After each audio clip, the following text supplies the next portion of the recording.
Тақ сандар екіге бөлінбейтін сандар тақ сандар деп аталады. Мына т, үлкен т әрпімен белгілейміз. Оған -7, -5, -3, -1, 1, 3, 5, 7. Яғни көріп тұрғандарыңыздай екіге бөлінбейді болар.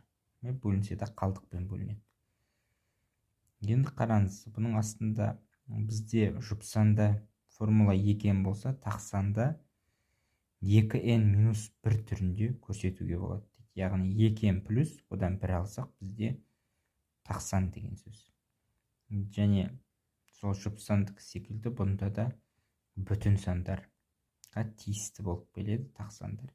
Яғни бұл жерде біз жаңағы ондық бөлшек немесе бөлшек түріндегі сандарды қарастырмаймыз, тек нақ жаңағы бүтін сандарды қарастырамыз. Натурал сандар, бүтін сандар.